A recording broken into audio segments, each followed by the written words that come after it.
como cada sábado llegó la hora del maestro, el espacio de expresión docente más importante de todo el mundo y que sé que cada sábado en punto de las 10 lo esperas para ver y conocer a nuestras grandes especialistas, que nuestra gran compañera educativa de esta aventura, la doctora Rita, nos consigue cada sábado. Y bueno, hoy es un canto de profesionista en el ámbito educativo. ¿Cómo estás, Rita? Bienvenida. Pues aquí encantada de la vida nuevamente para estar en este programa, La Hora del Maestro. Yo sé que están esperando y es más, como bien dijiste, grandes invitados. Y ahora que presentemos a nuestro invitado especial de hoy, no, la verdad, van a quedar encantados. A ver, cuéntanos cómo se llama. Perfecto. Bueno, tenemos aquí a Susana del Pilar Flores Sandoval. Bienvenida. Bienvenida. Sí, muchas gracias. Esa es tu casa. Gracias por aceptar. Gracias, Rita, la invitación y sobre todo, y más que aceptar, que nos pueda platicar sobre su experiencia precisamente en el ámbito educativo.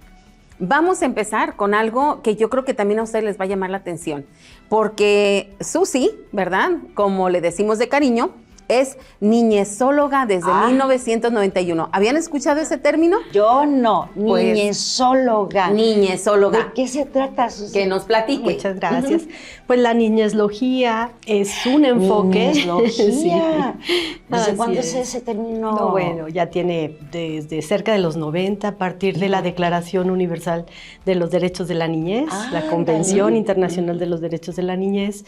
Muchos profesionales y personas que han abordado a la niñez como un campo de acción más allá de lo pedagógico, comenzaron a enfocarse en la niñez misma, ¿no? En conocer tanto sus etapas de desarrollo, como lo hacen desde pues, la psicoeducación, como pues, desde ámbitos sociales, sociológicos y bueno, la trascendencia de esta etapa de vida en nuestras sociedades. Entonces, pues la niñezología es este enfoque.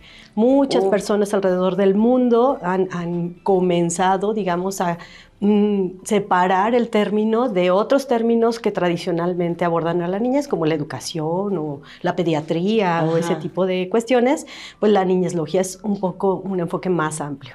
Vaya, también dice que fuiste directora de Globo Museo de la Niñez de Guadalajara. ¿Cómo fue esa experiencia? Una Cuéntanos. grata y gran experiencia porque, bueno, durante 6 años yo tuve la oportunidad, 2 administraciones municipales, tuve la oportunidad de hacer la gestión del museo, donde pudimos renovar el enfoque justamente desde la niñezología, pero también desde, pues, enfoques filosóficos como Reggio Emilia, que ya hablaremos más adelante respecto a esto, pero pues una infraestructura gubernamental, un espacio dedicado a la niñez en Guadalajara y que merecía pues esta renovación física y conceptual. Entonces pues ese paso por el museo me dejó gratas experiencias, conocí a grandes personas y tuvimos la oportunidad de darle un espacio digno a la niñez en Guadalajara. Qué linda experiencia. Y ya obviamente con esa base, ¿sí? Ya no a lo mejor de la pedagogía, que es más bien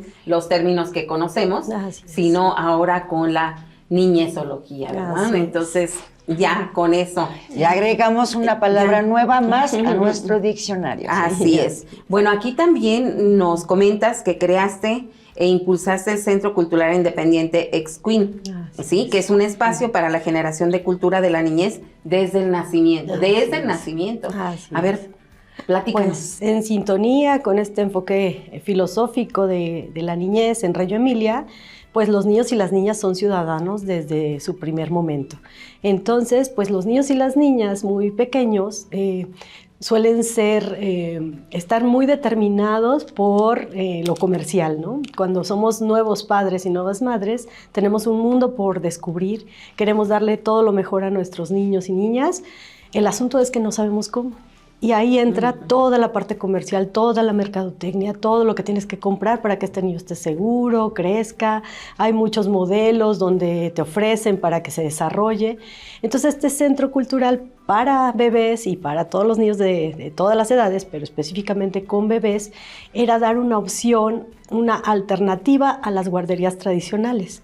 cómo hacer de un espacio un espacio de libertad, un espacio de descubrimiento, más allá de los cuidados básicos, sino propiciar la libertad desde estos pequeños años, ¿no? Desde estos primeros años, y cómo los niños y las niñas pueden llegar a descubrir su mundo en esta libertad.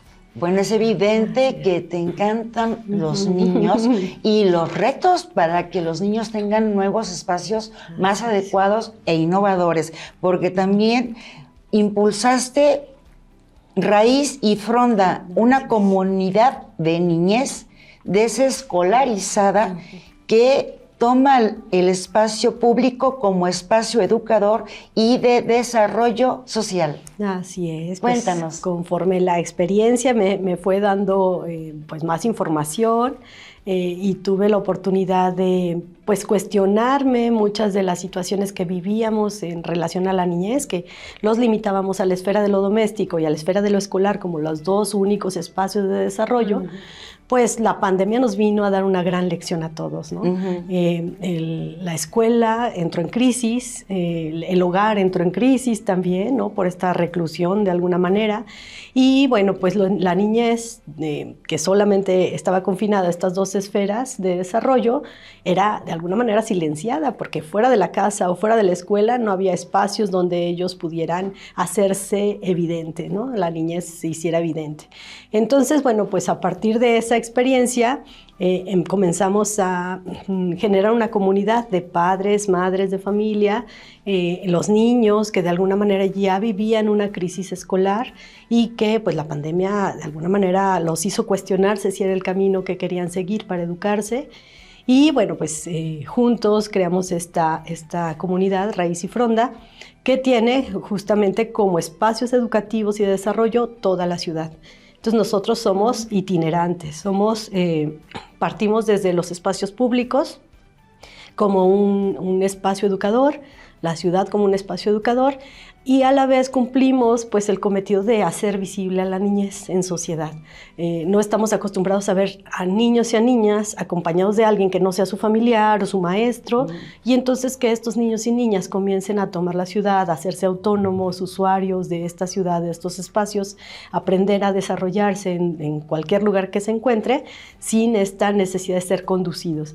Entonces Raíz y Fronda pues ha sido ese espacio desde hace 5 años, y pues con resultados bien interesantes. Y todavía tenemos más, ¿no, Rita? Todavía no, pues es más aquí. Y yo creo que conforme nos va platicando precisamente Susi, se va hilando, ¿sí? Sí. Exactamente a lo último que queremos llegar, ¿verdad? Que es precisamente que dice que se ha formado en gestión cultural, educación en museos y educación no formal e informal, y ha participado desde hace más de 10 años en los grupos de estudio de investigadores de la filosofía, exactamente, que está comentando, que es Reggio Emilia, ¿verdad? Así es. Y la verdad, una de las expertas, me consta, precisamente, promoviendo esta filosofía. Muchas gracias. ¿De qué se trata? Pues la filosofía Reggio Emilia es algo bastante interesante, porque justamente eso trasciende lo educativo, o más bien considera lo educativo como algo inherente a la vida. No es algo que se da, no es una enseñanza como estamos acostumbrados desde este paradigma escolar. Es algo que todos y todas estamos en proceso a lo largo de nuestra vida.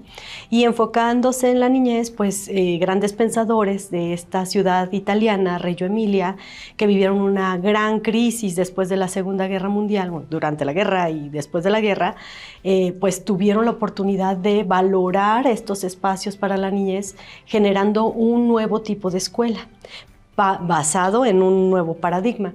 Entonces, la filosofía Reggio Emilia está centrado en la ética, la estética y la política en la que consideramos a la niñez en estos espacios.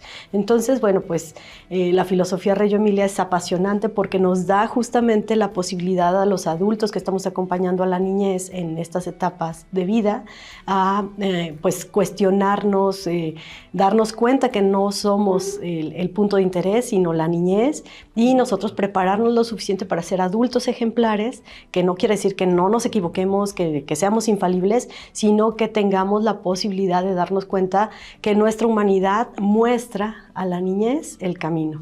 Entonces, y en esta libertad donde permite que al mostrarlo los niños y las niñas generen criterio y decidan muchas cuestiones desde estas tempranas etapas de vida, pues nos permite dimensionar, por ejemplo, al docente como un docente investigador, más allá de un docente que expone una lección, es un docente que crea los ambientes de aprendizaje, de exploración y de descubrimiento, y que además es un investigador como tal, registra y documenta estos sucesos, está viviendo en un laboratorio. Y los niños y las niñas experimentan estos ambientes de aprendizaje y los docentes pues formalizan estas observaciones, documentan y crean saber a partir de estas experiencias.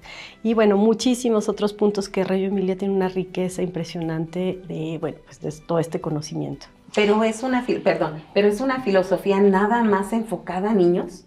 No hay forma de que la podamos trabajar con adolescentes, claro, con adultos. No, por supuesto que sí, por supuesto que sí. Obviamente comienza con la niñez, porque pues la niñez es esta niñez que durante mucho tiempo pues fue cautiva, digamos, en las escuelas con cierto tipo de educación tradicional, enseñanza, ¿no?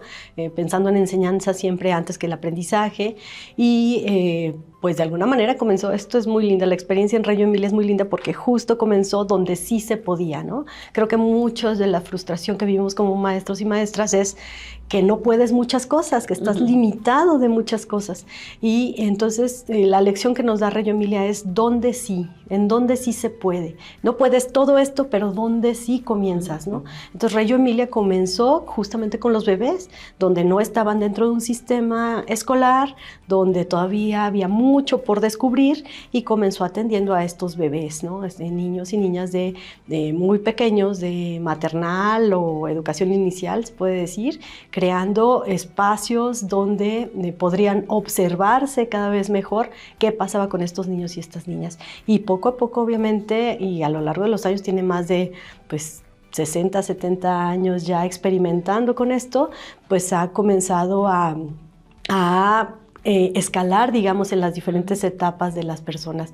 Una persona que se formó hace 50 años como bebé en Reggio Emilia, digamos, pues obviamente es una persona que pues ya no puede vivir en la parte tradicional de la educación, ¿no? Ya es cuestionadora, ya crea otros ambientes y entonces pues de eso se trata. Maduran, ¿no? Más pronto. Exacto. Me imagino. Pues más que madurar, yo creo que se crea un criterio, una conciencia, ya hay otra manera del trato, ¿no? Eso aspira, por supuesto, esta filosofía y sobre todo la filosofía está orientada a nosotros los adultos que acompañamos a la niñez, cuestionarnos nuestros procedimientos, cuestionarnos pues la forma en cómo nos hemos aproximado, qué queremos de los niños y las niñas, ¿no?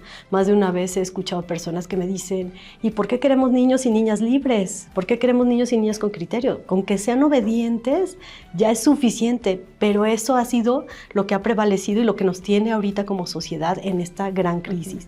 La obediencia, la indefensión no ayuda a nadie y eso es lo que pues de repente son los resultados que estamos teniendo de este tipo de escolarización.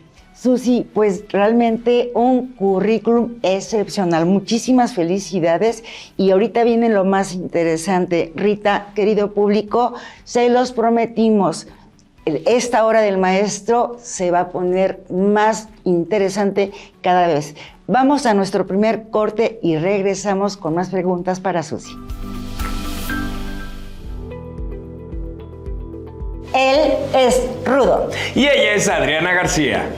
Él es modelo, presentador, actor, influencer y pelea muy rudo en los reality shows. Y ella es escritora, presentadora, actriz de teatro, locutora, empresaria y mucho más. Y queremos compartirte una gran noticia. Cuéntanos, Adri. Que ambos nos acabamos de inscribir en la maestría en Ciencias de la Consultoría Política Estratégica de la Universidad Santander. ¿Por qué, Rudo? Porque queremos formarnos como líderes políticos asertivos. que se atrevan a tomar decisiones justas para los ciudadanos de México. E impulsar el desarrollo de nuestro bellísimo país que beneficie a la sociedad. Por ello te invitamos a que si tú te quieres formar como un buen líder político, no dejes pasar esta valiosa oportunidad. Inscríbete ahora, el cupo es limitado y nos encantaría compartir las clases contigo, hacernos amigos Y aliados. Dale color a tu piel. Inanna Spa tiene para ti cámaras de bronceado para lucir un cuerpo espectacular. Obtén los beneficios del bronceado uniforme. Otórgale a tu piel vitamina D y en unos cuantos minutos tendrás un bronceado increíble. En Inanna Spa contamos con cámaras vertical y horizontal con rayos UVA para tu seguridad y comodidad. Síguenos en redes sociales como Inanna Spa o haz una cita al 33 10 41 60 58. Cambia el color de tu piel en Inanna Spa. Pregunta por nuestras promociones.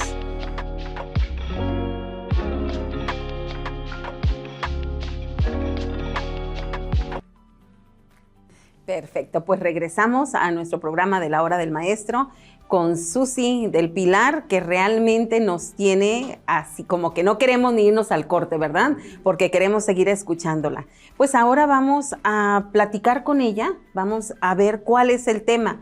¿Por qué tenemos aquí a Susi? ¿Por qué la invitamos? Pues la invitamos para que nos diga ella que está tan cerca de los niños, ¿sí? ¿Cuál es la importancia?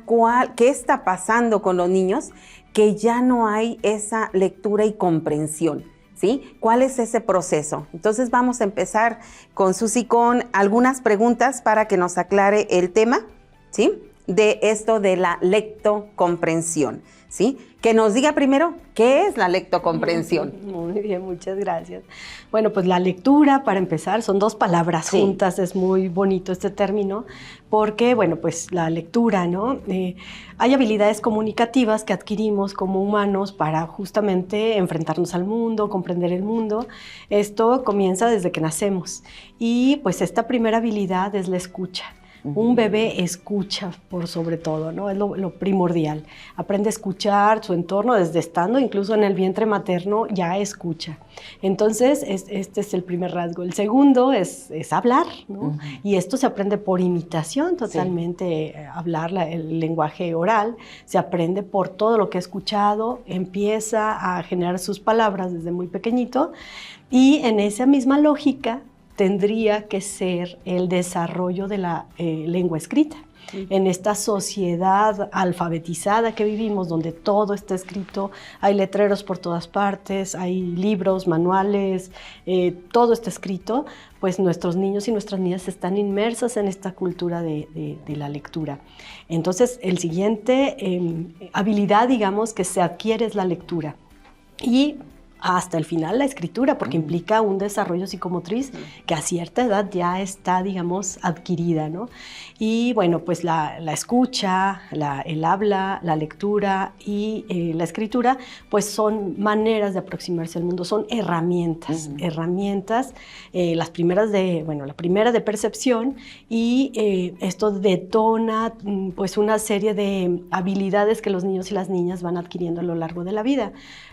Nos parece muy peculiar el habla de los niños a cierta edad, nos parece simpaticísimo que cambien las palabras, que se equivoquen, que hagan trabalenguas, ¿no? Con pues, las cosas que dicen. Pero cuando se enfrentan ya a una etapa de escolarización, ahí tenemos una súper mala intervención los adultos, porque pues estamos inundados de métodos y modelos de cómo enseñar, cuando perdemos la percepción de que el foco no está en cómo se enseña, sino cómo se acompaña. Entonces los niños y las niñas, bien acompañados, digamos, no solamente tienen lecturas de la lengua escrita, sino lecturas del mundo. Recordemos a al tan vigente Paulo Freire, que hablaba de este diálogo del texto y el contexto. Los niños y las niñas primero leen el mundo, leen situaciones, leen imágenes.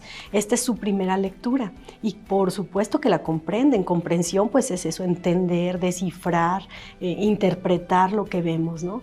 Entonces los niños y las niñas leen desde antes de enfrentarse al lenguaje escrito. Sin embargo, cuando se enfrentan al lenguaje escrito y en nuestras fallidas intervenciones hay una confusión terrible. En lugar de observarlos cómo leen y cómo comienzan a comprender el mundo, los inducimos a que comiencen a descifrar la lengua escrita, la palabra.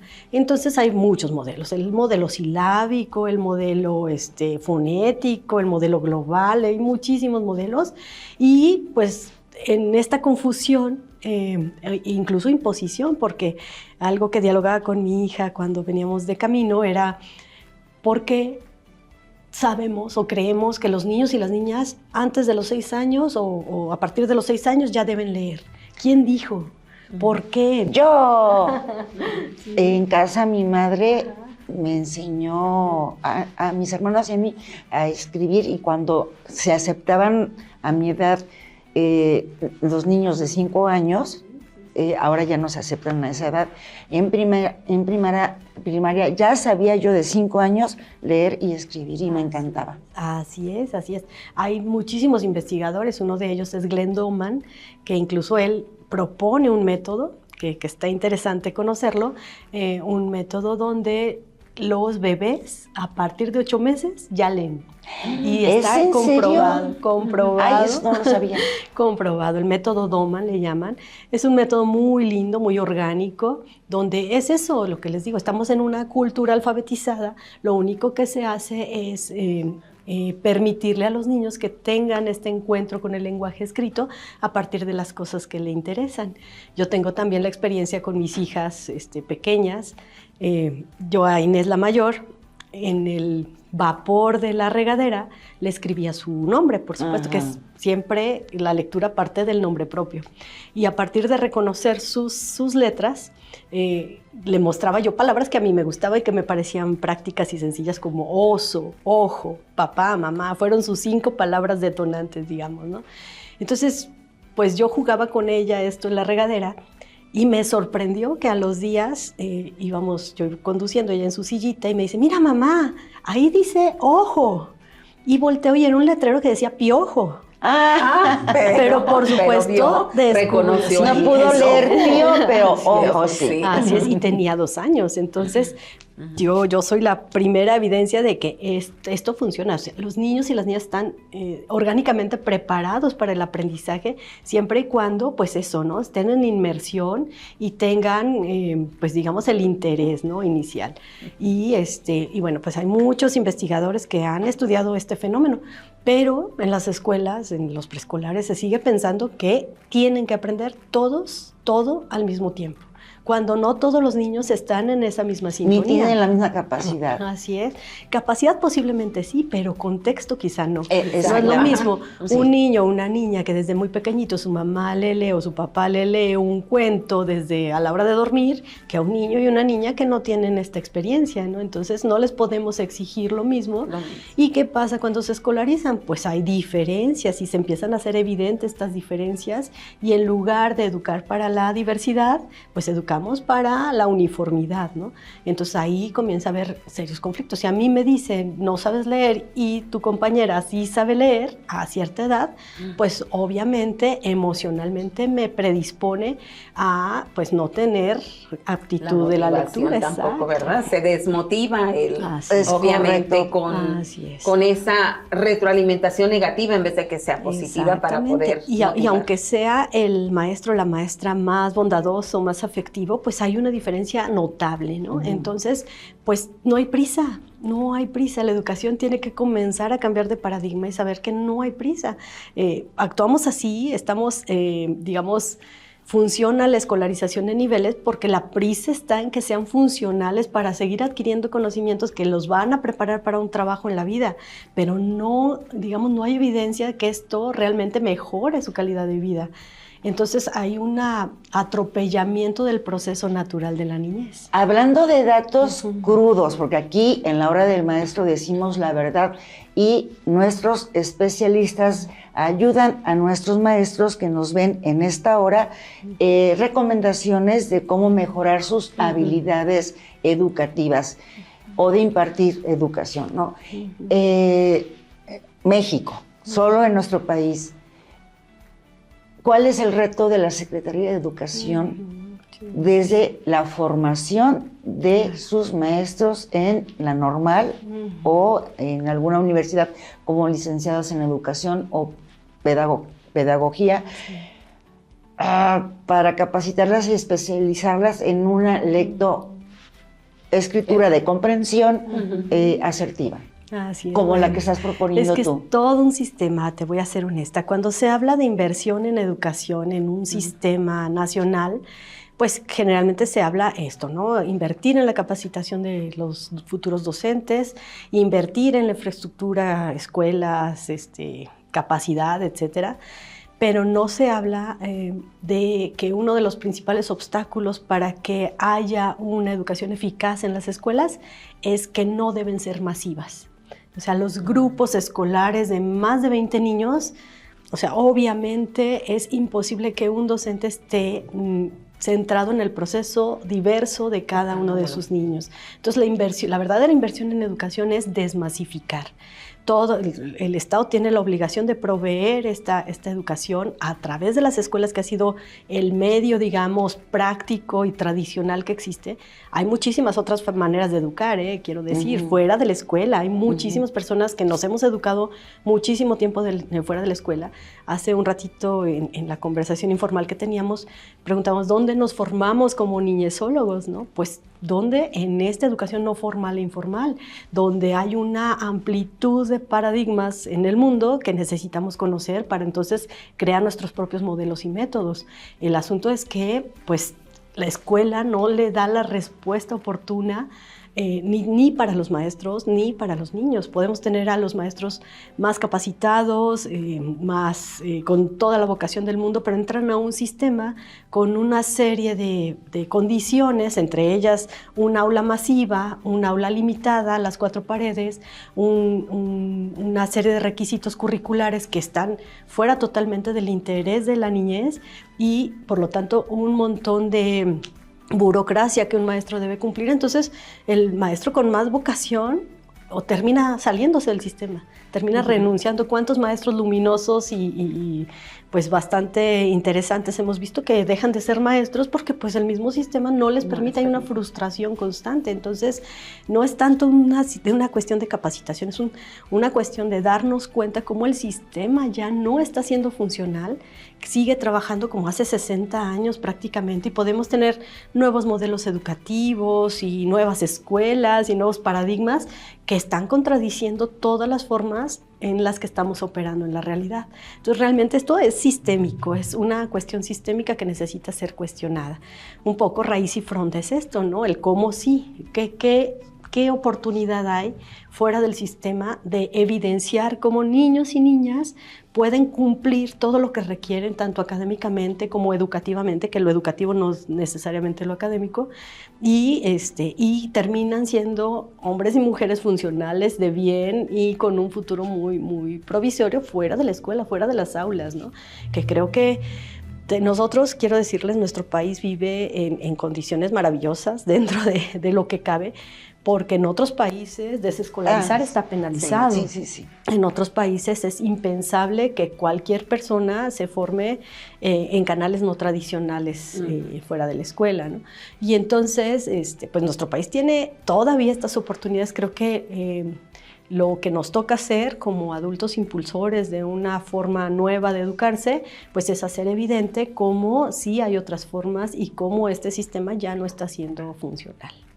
Pues nos estás dando un gran tema para elaborar un congreso y concientizar a través de la Universidad Santander en este tema de la importancia de saber enseñar la lectura de comprensión. Así ¿no? es. Sí, Y exacto, o sea, comprendiendo el mundo, Freire sigue siendo muy vigente, sigue siendo un personaje que debe ser muy estudiado y reconocido, porque obviamente no solamente enfocaba los esfuerzos a que descifráramos el lenguaje escrito, sino a que tuviéramos una comprensión del mundo, una comprensión crítica del mundo, además, no solamente entender el mundo y ser funcionales para el mercado, ¿no? para ser trabajadores, sino personas que cuestionáramos el status quo, y para eso es la educación, para eso es la lectura, ¿no? La lectura nos da herramientas donde pues ampliamos nuestra ventana al mundo, pero también otra cuestión muy importante para la comprensión. Si nosotros limitamos la experiencia de niños y niñas a las 4 paredes del aula, pues no van a tener un vocabulario suficiente para comprender la lectura escrita, ¿no? La lectura en un libro. ¿Por qué? Porque nuestro mundo está, digamos, enfocado a lo que nuestras palabras nos permiten. Justo en el camino le platicaba a mi hija, hay lecturas que uno tiene que hacer y hay lecturas que a uno le gusta hacer. Cuando encuentras lecturas que te gusta hacer, pues vas a encontrar lo que puedes leer. Yo no voy a leer, no sé, yo nunca he leído a Ulises de James Joyce, porque la lectura es compleja y quizá mi limitado mundo todavía no me permite entender la complejidad de esa propuesta literaria. Pero puedo leer quizá una novela sencilla o un poema que me emociona. Mi mundo está limitado a eso, ¿no? Entonces, pero hay lecturas que tengo que hacer, que no optaría yo, no diría, ay, hoy me voy a echar mi manual del auto para deleitarme. Es algo que tengo que leer porque tengo que saber cómo funciona mi coche y por qué prendió una lamparita y a dónde lo tengo que llevar o cómo tiene que funcionar. Y si el manual del auto dice, el transmisor tiene que elevar no sé qué, yo no voy a comprender porque mi limitado mundo no está orientado a entender ese lenguaje. El mecánico sí, porque su experiencia se lo permite. Y los caballeros, que nacen jugando con los cochecitos. Algunos. Les encanta eso. Pero es muy interesante porque pues hay lecturas que yo voy a tener que hacer y mi mundo tendrá que expandirse lo suficiente para que yo comprenda lo que ese manual dice, ¿no? ¿Cómo? Pues preguntando, cómo informándome a través de, no sé, googlear, o mi mundo se empieza a expandir. Entonces la siguiente vez que me digan qué es un compresor en el coche, yo por supuesto sé dónde se ubica, qué hace, cómo funciona mi coche con eso, y entonces ya expandí mi mundo. Entonces la lectura de comprensión pues depende totalmente de la experiencia. Si yo limito a la niñez de experiencias, su mundo no se expande y por lo tanto no va a comprender lo que lee. Rita, y perdón, al equipo de producción les voy a pedir, ya no vamos a mandar a cortes, porque queremos devorar los conocimientos de nuestra especialista. ¿Qué más podemos preguntarle? Mira, yo quiero hacerte una pregunta, escuchando precisamente lo que Raíz y Fronda hace, lo que tú haces, la calle, la sociedad, todo eso. Se me viene a la mente la escuela lancasteriana, ¿sí? Que obviamente no tomaron maestros, como dices tú, aprendidos en escuela, sino que maestros que aprendieron en casa o que tuvieron la fortuna de tener la lectoescritura, la aritmética. ¿Qué comparación, qué me puedes decir, qué nos puedes platicar respecto a eso? Pues para empezar, si hablamos de que la educación es para todos, en todos lados, todo el tiempo, pues obviamente todos somos educadores de todos. Y educadores, esto es súper interesante porque yo me enojaba mucho cuando decían, muy joven, la mamá es la primera educadora. Y yo decía, no, pues la mamá es la mamá y el maestro es el maestro y la mamá no tiene las herramientas que un maestro o una maestra tiene. Pero cuando lo comprendí me quedó clarísimo, pues obviamente la educación no es lo mismo que la escolarización. Y cuando entendí esto, entendí que los adultos, todos los adultos, enseñar, bueno, esto es muy lindo, porque enseñar etimológicamente significa mostrar. Nosotros hemos tergiversado el término y enseñar lo hemos hecho complejo y metódico y a veces equivocado, pero enseñar significa mostrar y todos enseñamos lo que somos, mostramos todo el tiempo lo que somos y los niños y las niñas y las demás personas no nos ven por lo que decimos, sino por lo que hacemos y lo que somos. Entonces, pues obviamente todos, todo el tiempo estamos educando a los demás, conversando, actuando, operando, ¿no? Yo lo que hago, si cocino, pues obviamente no le digo a mi hija, así se hace y tienes que echarle. Ella está observando. Entonces, en todos lados estamos aprendiendo todo el tiempo y no hace falta un método. O sea, no hay un método necesariamente clarificado porque todos encontramos una metodología muy holística de nuestra vida, dependiendo qué necesitamos, ¿no? En cierta etapa. Entonces, pues, ¿qué pasa con experiencias como Raíz y Fronda? Hemos comprobado, hemos evidenciado que los niños y las niñas se educan de todas las personas, de todo el contexto, de ellos mismos, entre ellos mismos. Y ¿qué pasa? Bueno, pues ¿qué nos toca a los adultos que los acompañamos? Sistematizar estas experiencias, en apoyarlos, en que se conviertan realmente en conocimientos sistemáticos, significativos, pues ordenados, organizados, para que entonces ellos ya tengan una herramienta más para resolver problemas que se le van presentando, ¿no? Entonces, pues somos educadores, el espacio público es educador, nuestros espacios, digamos, personales son educadores y nosotros evidenciamos lo que somos. Nos damos cuenta qué tan educado o no educado eres a partir de lo que demuestras, ¿no? Qué interesante todo. Y qué reto como sociedad y como país también a partir de nuestras autoridades gubernamentales, nacionales, y desde la legislación para mejorar las normas y reglas de impartir la educación. Pero estamos tan sistematizados, ¿verdad? Comentabas tú, desde hay pruebas, desde que los 8 meses ya pueden leer y todo eso, pero sin embargo también existe esa contraparte donde se dice que el niño muy pequeño empieza a leer, a utilizar las matemáticas, con el tiempo se empieza a bloquear y regresa, porque aprendió lo que no debería de aprender en su tiempo. Entonces aquí... No, el problema no es que aprendió lo que no debería aprender en su tiempo. Yo creo que el problema es, como todo, vemos a un niño que desde los 8 meses, 1 año, 2 años, demuestra que sabe leer, que sabe escribir, que comprende rápido las matemáticas, inmediatamente lo etiquetamos como un niño que puede sobresaliente, ¿no? Superdotado. Y le exigimos más. Entonces, obviamente, un niño que está en una etapa donde quiere jugar, descubrir por su cuenta, le comenzamos a exigir más académicamente, por supuesto se va a bloquear, porque vio que no es funcional para su vida, no le está resolviendo, al contrario, le está acarreando problemas, pues claro que se va a bloquear. Y luego, yo tengo una crítica grandísima a los concursos, ¿no? El concurso de matemáticas, el concurso de lectura, el concurso literario.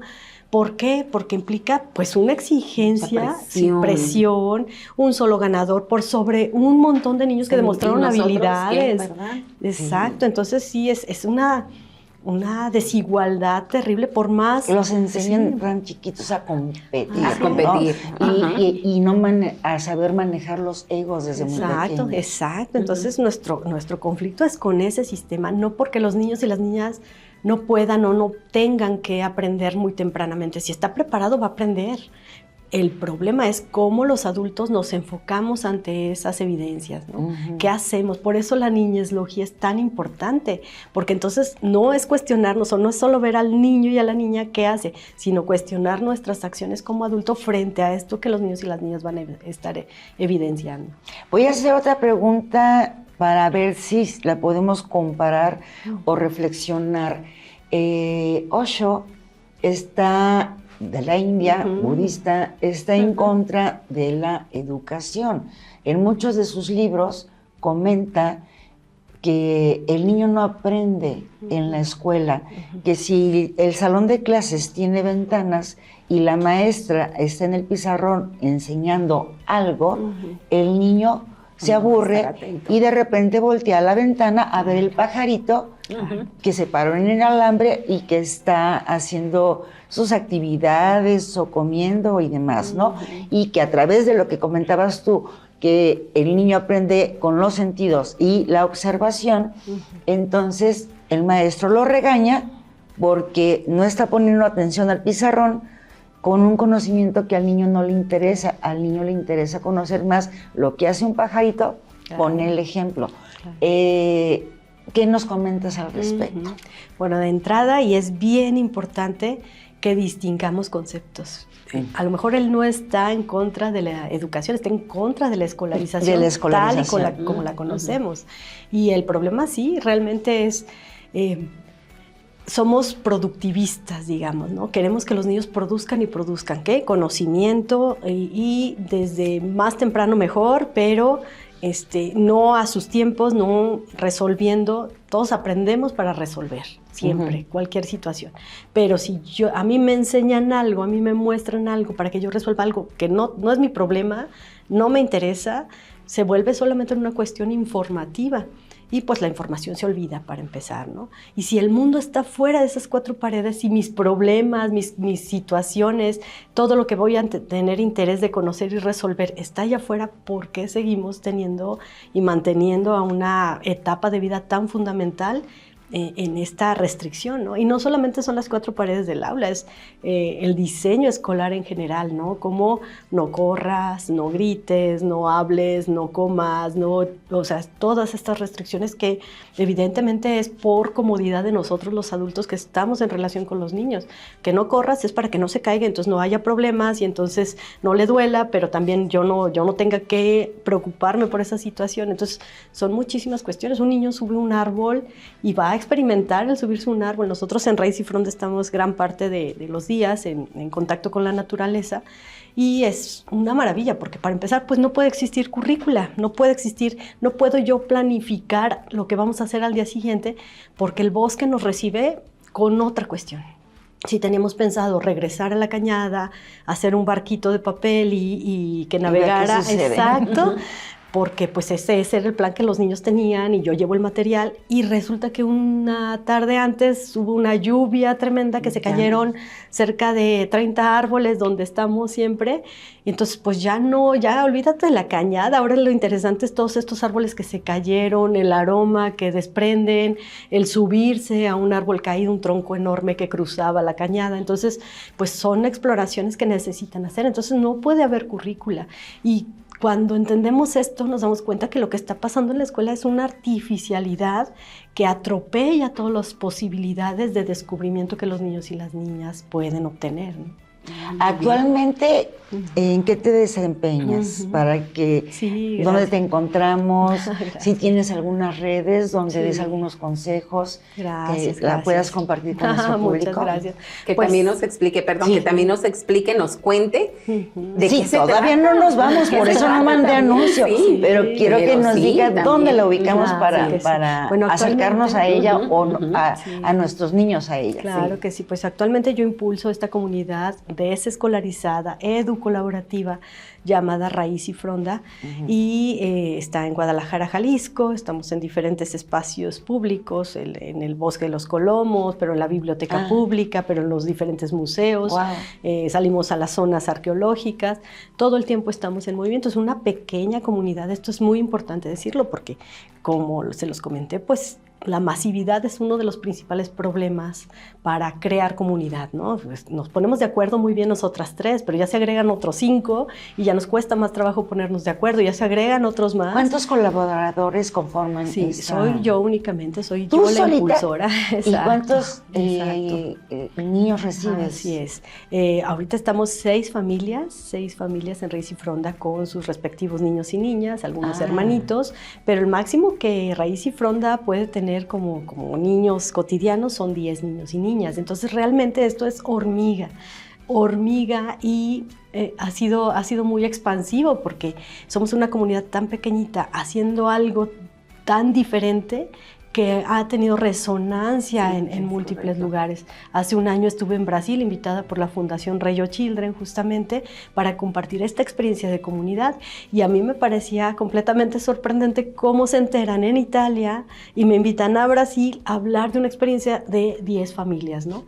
Cuando pues realmente tiene una propuesta, yo creo que eso es lo importante. Hay una propuesta y esta propuesta emana pues de compilar, digamos, todas estas experiencias, paradigmas, conocimientos de que el mundo no va a cambiar si nosotros no comenzamos a cambiar en esta escala pequeña, ¿no? Necesitamos hacer evidente en esta escala pequeña que se puede hacer comunidad y no es la única. Me gusta mucho ayudar, impulsar a nuevas comunidades en este sentido. Y no soy la primera, también lo debo reconocer. Ha habido otras experiencias aquí mismo en Guadalajara de estas pequeñas comunidades donde comienza a cambiar este paradigma. Comunidades de adolescentes, por ejemplo, algo que a mí me impulsó mucho, me animó mucho a comenzar con esta comunidad fue saber que ya había comunidad para lo que sigue, ¿no? Estos niños y niñas ya tienen cabida a lo que sigue. Y no son grados escolares, no son niveles educativos, son comunidades para diferentes necesidades de las personas. Yo atiendo las necesidades de niños y niñas desde 3 hasta 12 años y otras comunidades atienden a esta etapa tan vital que es la adolescencia y la juventud temprana. Entonces ya existe. Y hay educadores y hay pensadores como Gustavo Esteva en México, que creó la Universidad de la Tierra, la Uniterra, que es una universidad desescolarizada, ya con la ruptura a la escolarización, él le llamaba desprofesionalizante, porque ya no se trataba de formarse en una especialidad, se trataba de ser un ente holístico con por supuesto, una serie de habilidades para resolver determinadas cuestiones, pero ya una visión holística de la vida, pues un profesional que tuviera, o un desprofesional que tuviera una visión humanista de lo que hiciera, sea ingeniero, o sea médico, o sea cualquier profesión, ¿no? Y bueno, todo esto, mi propuesta de Raíz y Fronda está centrado mucho en el pensamiento de Ivan Illich. Que pues esto hablaba de desescolarizar, ¿no? La sociedad, las instituciones están en crisis, todas, las iglesias, los hospitales, las escuelas, por supuesto, y todo ya está en crisis, pero hay que ver por qué está en crisis y cuál es la alternativa a esa crisis, comenzar a actuar para crear alternativas. Ay, compártenos al público tu teléfono, tus redes, donde te encontramos. Que sí. Bueno, en redes estoy como Raíz y Fronda, en Instagram y en Facebook. Ahí pues pueden ver lo que hacemos día a día en esta comunidad. Voy a empezar a seguir, vamos a empezar a seguir. Ya la seguimos, ya la sigo, sí, por eso me entero de lo que hace, por eso me consta realmente de ver todos los avances. Muchas gracias, muchas gracias. ¿Y tu teléfono de tus oficinas? Sí, tenemos un WhatsApp que es el 33 31 53 95 61 y por WhatsApp, ya ni siquiera por correo electrónico, ya todo por WhatsApp nos comunicamos y cualquier inquietud, duda, algo, una asesoría o un acompañamiento, con mucho gusto estoy a toda la disposición. Rita, aquí sí, estamos, cabe señalar, sí, ¿verdad? Del libro, cabe señalar que Susi ya participó con nosotros en uno de los seminarios que tuvimí de Educación Maker, ¿sí? Porque precisamente por lo de lo organizaste sí, tú, así es, ella ya desde ahí la empecé a seguir, desde ahí veo todo lo que hace. Pero bueno, a ver, Susi, platícanos del libro, que sabemos que es disruptivo, ¿verdad? Sí, que no es un libro tradicional. Pues justamente es un libro de niñezología, un libro donde pues traté de plasmar sobre todo este manifiesto, este pensamiento de cómo socialmente deberíamos comenzar a ver a la niñez, qué nos toca hacer como adultos y adultas acompañantes, tengamos niños cerca o no, porque independientemente que estemos involucrados en proyectos con niñez, somos entes de esta sociedad y nos encontramos con los niños y las niñas como parte de esta sociedad y tomamos decisiones que les afectan y por supuesto deberíamos considerar ese punto de vista particular de niños y niñas. Los escuchamos poco y pensamos por ellos y por ellas.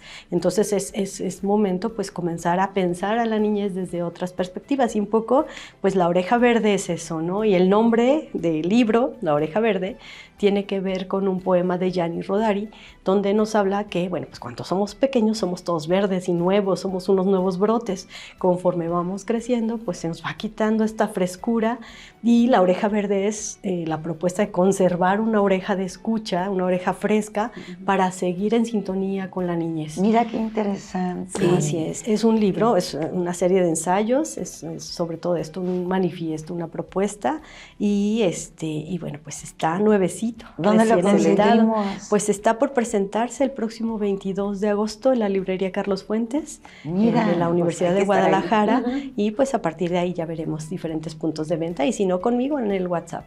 Así es. Vuelve a promocionar para que la gente acuda y acudamos a esa Sí. presentación Muy del bien. libro, por El favor. próximo viernes 22 de agosto a las 18 horas en la librería Carlos Fuentes de la Universidad de Guadalajara tendremos una presentación de este libro. ¿Habrá qué que hacer lindo. alguna reservación o es No, abierto? es abierto al público, Excelente, gratuito, y excelente. ahí los esperamos con mucho gusto. Pues ahí Ujú. Ahí vamos a estar, estaremos. ahí vamos a Así estar. es. Susi, a mí me gustaría preguntarte, porque voy aterrizando todo lo que estás diciendo y es principalmente contextualizar lo que nos falta, que yo también promuevo mucho, que los docentes tomamos o toman, porque no me incluyo, toman el libro de texto Así y es. lo leen para todos, ¿verdad? Así es. Entonces, pero aquí ya para precisamente ya cerrando esto, ahora que algunos escuchamos la educación in situ, tiene que ver con Sí, esto. sí, Aprenderán por supuesto. a comprender, a leer y comprender más cuando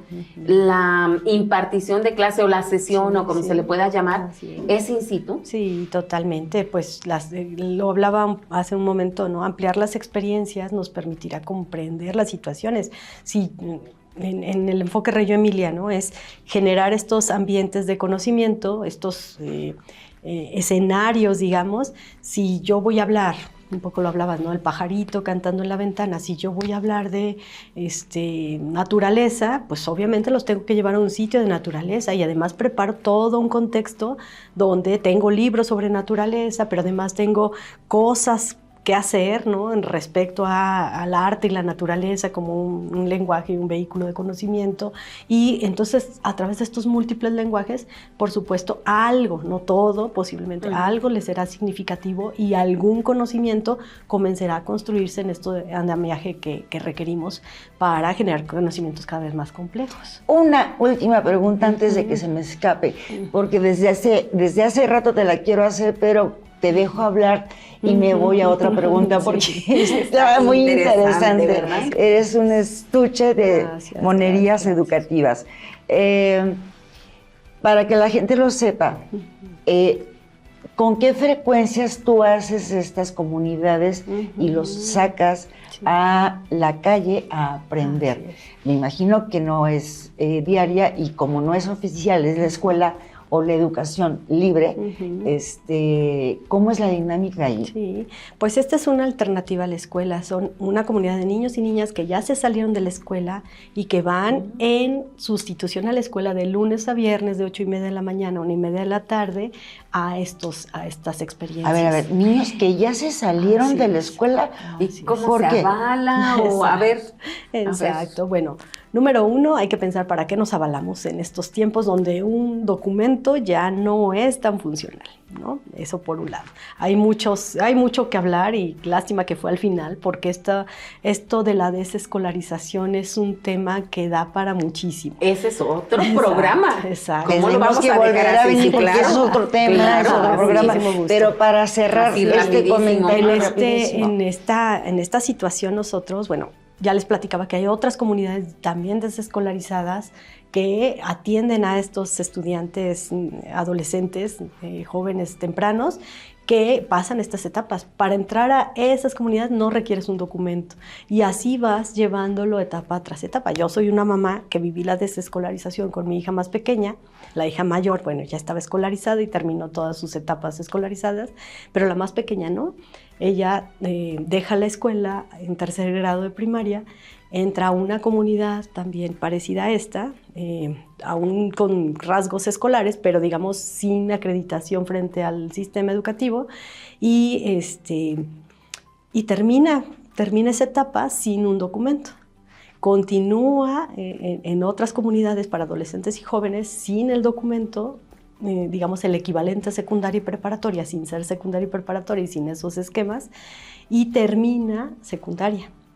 A estas alturas ella acredita primaria y secundaria a través del INEA. que les decía que nuestro país es muy visionario, porque permite que a través de sistemas no escolares o de procesos no escolares tú obtengas los conocimientos necesarios sí. y los compruebes y te acreditan como si los hubieras cursado. Mi hija al final me dijo, mamá, gracias porque me ahorraste 9 años de escuela. Pero está el Ceneval, por ejemplo, ustedes conocen También, el Ceneval. claro. ¿Cuántas carreras hay que se pueden Sí, acreditar bachillerato y carreras que se a acreditan través por del Ceneval? Ceneval por experiencia? Que muchos de nosotros nos hemos formado por experiencia. Yo tengo una currícula que fui cursando muy alternativa porque en lo tradición es comienzas una licenciatura y terminas una licenciatura y ya eres licenciado en eso que fuiste. Yo no, yo entré a 5 licenciaturas y dejaba una trunca y otra trunca y otra trunca, y claro que mi familia se paraban de pestañas porque decían, oye, pues, ¿qué vas a terminar? ¿No? Me decían, aprendiz de todo, maestra de nada. Pero yo agradezco ese camino que tomé porque tengo una visión mucho más holística de haberme formado en una sola línea. Y entonces, yo pude acreditar a través de Ceneval mi profesión. Entonces, de formas muy diversas nosotros podemos llegar sin ningún problema al conocimiento y no tiene que ser unidireccional, no tiene que ser por el camino tradicional y ya trazado. Entonces, bueno, yo sé que esto cuestiona mucho, por ejemplo, la existencia de las escuelas y de las universidades, pero esto es muy importante porque las escuelas y las universidades tienen que ponerse a actualizarse, ¿no? ¿Qué somos ahora en esta sociedad en crisis como institución que deberíamos ser ahora, ¿no? ¿Debemos ofrecer lo que siempre se ha ofrecido o debemos comenzar a partir de nuevos paradigmas? Así es. Susi, pues nos dejaste de verdad muy impactados a nosotras y al público. Claro. Gracias por habernos instruido por muchísimo en esta hora del maestro. Esta es tu casa. Muchas gracias a Felicidades. por la invitación. Muchísimas Muy gracias, Rita, Susi, gracias. ya sabes, siempre ahí siguiéndole en las redes, aprendiendo mucho de ella. Y yo creo que tenemos que hacer una aclaración, Adriana, Susi, que no es que estemos promoviendo que se salgan de las escuelas, sus hijos, claro no. Que realmente, porque ya sabemos que la desinformación, los mensajes los toman como cada quien que le eso conviene, es ¿verdad? comprensión lectora, estamos leyendo las palabras de los exactamente. otros. Entonces no es eso, pero sí es que hay alternativas, ¿verdad? Y que a lo mejor también nos ayudarían más cuando tenemos hijos ahí como que no encajan en ningún sistema, pues hay otra alternativa. Y ante todo es siempre cuestionarnos lo que estamos viviendo y saber que hay alternativas exactamente. Y a lo mejor no todas no es que los niños y las niñas o las familias corran a raíz y fronteras. ¿Cómo podemos seguir haciendo comunidades? Nadie nos enseña a hacer comunidad. ¿Cómo podemos generar comunidades para entonces darle respuesta no solamente a lo educativo, sino a la salud y a muchas otras maneras? Económico, todo. Así es. Ay, qué bello programa. Sí, la verdad, qué rápido. Qué rápido se nos fue esta hora del maestro. Un placer, Rita. Gracias. De verdad. Ya sabes, sí. Y muchas gracias. Muchas gracias. Pues Susi, un placer haberte tenido aquí. Rita, muchas gracias. Nos conseguiste a una gran especialista y querido público, la manecilla del reloj nos contó la hora exacta de la hora del maestro. Te esperamos en la siguiente emisión para que veas las sorpresas que nos traerá la doctora Rita. Gracias. Gracias, adiós. Nos vemos próxima semana.